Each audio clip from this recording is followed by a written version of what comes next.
It feels like just yesterday since we first drove the Kia Optima here on Test Drive. Now we had the fully loaded SXL, the turbo version, and one of the more mainstream versions to look at to show you the differences between the two. It's one of the rare times we've had the opportunity to show you two different trims of the same car at the same time to give you a better idea of what you're buying. Fast forward a few years and we've got a brand new nameplate taking over the Optima space in Kia's North American lineup. Introducing the 2021 Kia K5 GT-Line all-wheel drive. Now this vehicle, it's a little hard for me to explain for the US and Canada. I know that you have asked me to be able to do that, but here in Canada, this is a different trim than in the States. Yes, the GT line exists in the US, but yours is sort of the mid-range trim, and then the EX is above it, whereas here in Canada, this is the next one above the EX trim with pretty much all the features. So you can't really compare apples to apples between what you get in the US, but roughly you'll see below the MSRP, the actual MSRP here in Canada, and then pretty close to what you would get for the same trim with the options and packages for this GT line. Now this does replace the Optima. It is 2 inches longer than the Optima that we drove before, an inch wider, and it's a little bit shorter in height, rides a little bit lower, and has about 2 inches more wheelbase than the Optima, so slightly bigger in some areas, and Kia says that this is a much sportier feel than the Optima was before. Now that this has an all-wheel drive system, you can use it pretty much year-round and not worry as much about it, but they say that it is much sportier than the outgoing car. This uses a 1.6-liter turbo engine, produces 180 horsepower, 195 pound-feet of torque, and uses an 8-speed transmission, again with that all-wheel drive. Now this is one of the times that we're looking at not the fully loaded model, but probably the one to look at here in Canada. But if you do go up to the GT, you lose a couple features. You do get the 2.5-liter turbocharged engine producing 290 horsepower and 311 pound-feet of torque with a new 8-speed wet dual-clutch transmission.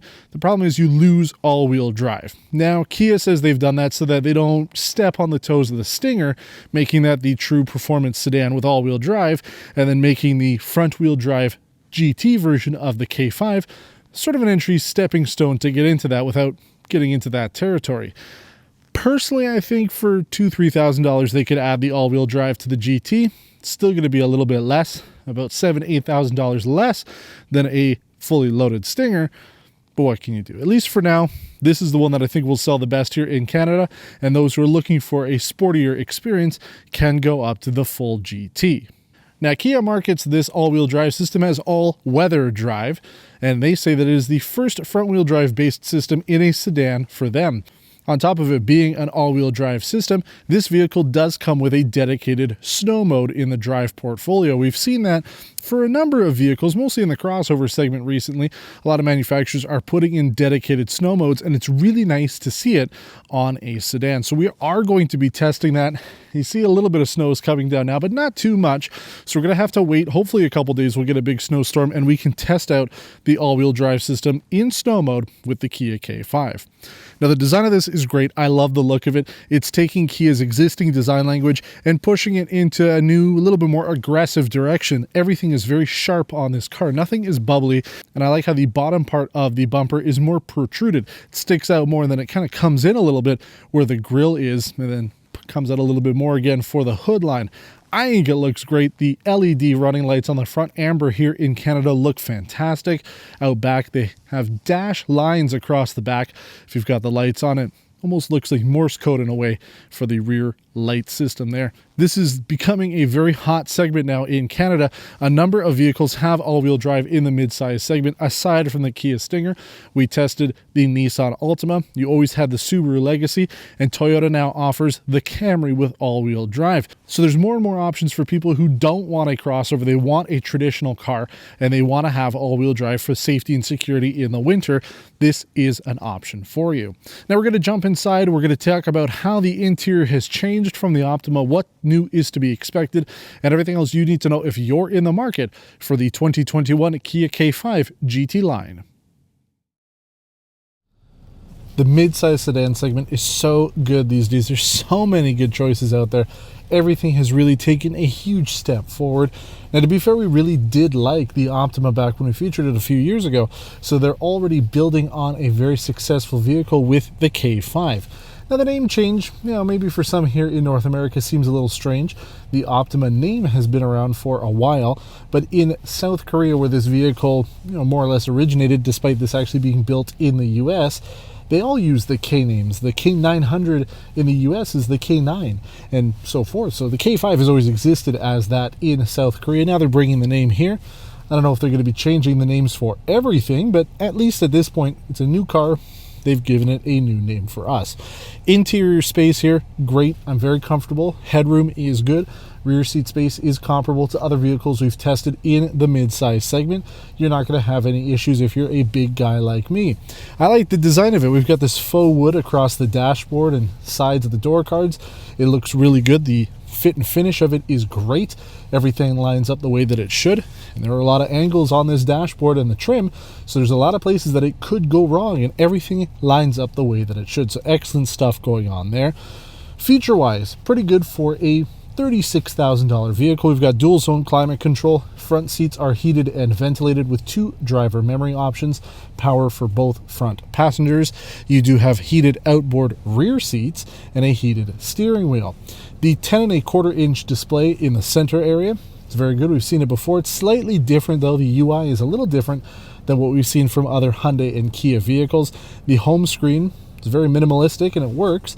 It more or less shows you the map in the background. You can kind of see where you are, but it's more just a background image while you can see the clock and the temperature. Less distraction is probably a good thing. We have a smaller 4.2-inch cluster computer in the center that gives you the basic information that you would expect in a driver cluster screen. If you go up to the fully loaded GT, you would get the 12.3-inch full digital gauge cluster. There are a couple other features that you do get by going up to the GT, including a head-up display and rear seat heat vents in the center console. So right now you've just got the floor heat coming from the bottom. You would get that. I think that should be the minimum added onto this. Would be nice to have. If you've got people back there, especially if you're buying this as a family sedan, you don't want to have to go up to the GT in order to get sort of the basics that we would expect.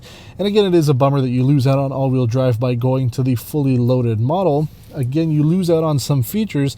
If you go up to that fully loaded GT, you'd also get a 12-speaker Bose audio system over the basic 6-speaker on this. And I can tell it really is a basic system on here. So there's a few features that would be really nice to have on this trim, because it does feel like a fully loaded car, even without the HUD and some of the small features that we would have expected to see. Like in our market, we do not have the surround view monitor, the 360-degree cameras, not available here in Canada, and I believe also in the States at this point, maybe on a subsequent model year, but as of right now, we just don't have it. So there's a few things you lose out on that would be kind of nice to have. Yeah, I know it's $36,000 Canadian. It's very affordable for all-wheel drive, but small things I would have liked to have seen, or at least keep the all-wheel drive option if you go up to the fully loaded GT. Now we have synthetic leather throughout. It is leatherette. It's not real, which is fine. I think a lot of people are starting to move towards that if they prefer to be environmentally conscious. That is the way to go. So that is an option pretty much across the board here. The base model would have cloth seats, so you do have that. Plus we've got the big panoramic sunroof up top. So pretty much the features that you would want to have on a vehicle. Wireless phone charging, the drive mode selector in the middle. That's pretty much it for this. You have all the safety tech that you would want: blind spot monitoring, lane keep assist, active cruise control. It's pretty much all there with rear parking sensors. So the car is very well equipped. And again, we keep coming back to the fact that for about $36,000, you're getting a vehicle very well equipped with all-wheel drive. That's hard to pass on. But it is time for us to take it on a road test. We are filming this portion earlier in our week. We do hope to have some snow, so we'll see. Roll the dice. Are we going to have some snow in this video or not? That will be up to nature to decide, but let's hit the road and go over everything else you need to know if you're in the market for the 2021 Kia K5 GT-Line. Well, it seems that Mother Nature has not gotten the memo that we need snow. It's like weeks now that we haven't really had any major snow when I needed to film. Yeah, we did get snow the other day. It was too early in the morning when it actually came down, and then by the time it cleared up was the time I could film. I can't film too early in the morning because the equipment I have just isn't very good in low light. So I have tested the snow mode on this Kia K5. It works pretty well. It pretty much limits the amount of power coming out of the wheels. The throttle response is quite a bit lower than you would get in even smart mode, whatever other mode you use, but it helps with the snow traction but I haven't really been able to do anything else. I haven't been able to film it in the snow, so it's kind of a bummer because I do want to test these vehicles in the winter, and it just hasn't been happening this season on Test Drive. Now let's talk about everything you need to know about the K5. First off, fuel economy. We completed our test loop in 7.6 liters per 100 kilometers. The information for the US miles per gallon is below. That isn't quite as good as we saw with the Nissan Altima. Now the Altima is a slightly different vehicle when you think about it, and the engine is different on that. It's got a CVT instead of the 8-speed transmission on this, so some of those factors might have gone into why this did quite a bit worse in overall fuel economy. If we have a chance to feature some of the other vehicles that are now offering all-wheel drive, and we get the chance to drive the Subaru Legacy or the Toyota Camry, we'll be able to have a better idea. Using just one to compare it to isn't that great, but if you're looking at a compact crossover, the numbers are pretty close in terms of fuel economy. So you're going to be buying this because you want the features, you want the looks. The fuel economy isn't bad. I mean, let's be honest, 7.6 liters still is pretty good for a mid-size sedan, but because we're in all-wheel drive, maybe it's using all four wheels a little bit more than usual. Plus, it's freezing cold out. That might change things a little bit. Now, I've got the heater on more than I would in the summer when we tested the Nissan Altima. But I've been really enjoying my time with the K5. First of all, it's a great looking car. I think the look of it is great. The small design details like those heartbeat daytime running lights look great. The rear end, similar to what we've seen from Kia. If we look back to the Forte, for example, it's a fake running bar along the back, but they could have put lights in there with the K5. They have put those lights in there. I think it looks really good. If you were to go up to something like the Cadenza, or in the States they still sell the K900, again, kind of similar design traits throughout, though this looks a lot more aggressive. I like it. I've enjoyed it.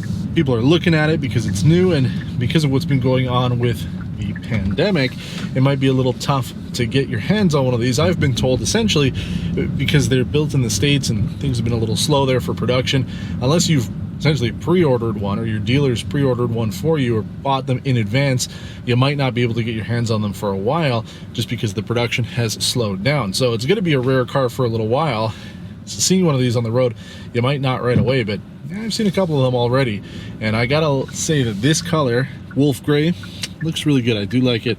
Kind of close to what we had with the Genesis G70 a few weeks ago. Now, why else would you consider the K5?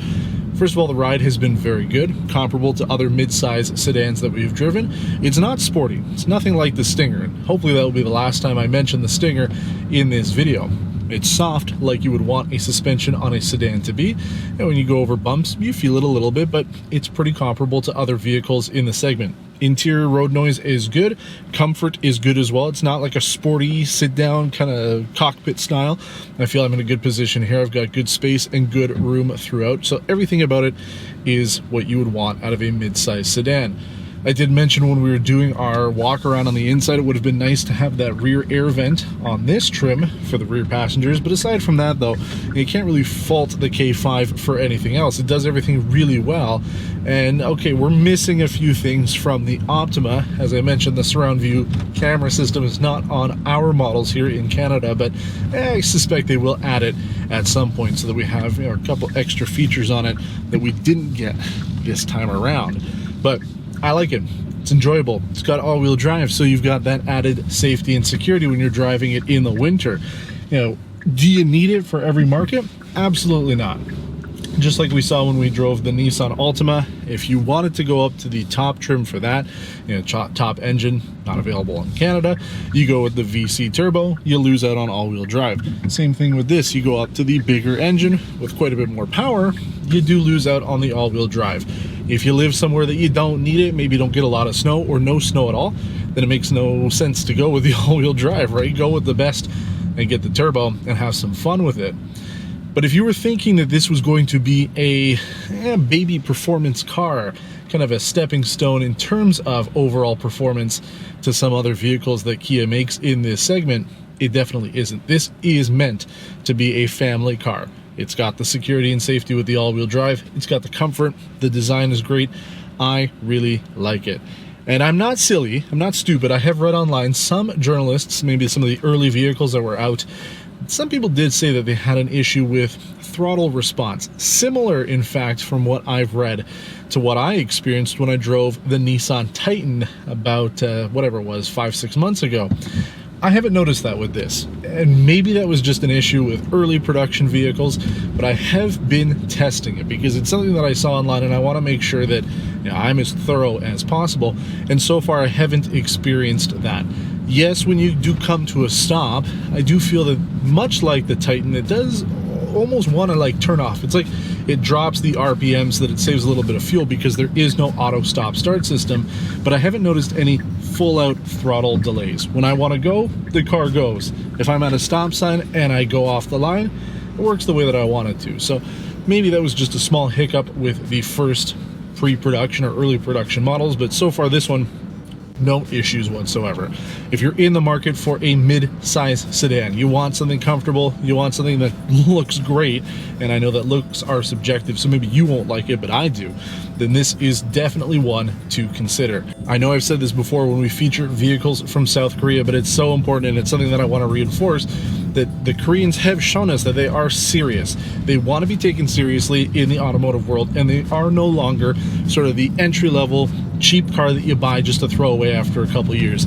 Pretty much everything that we have driven so far from Hyundai, Kia, and Genesis has been great, and they are showing us that they can build reliable cars that people want to buy with designs that are interesting and exciting and provide the features that people ultimately need and want out of a vehicle.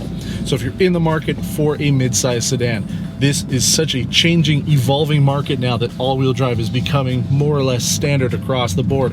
You've got some excellent choices. This is a really good reason to not buy a crossover.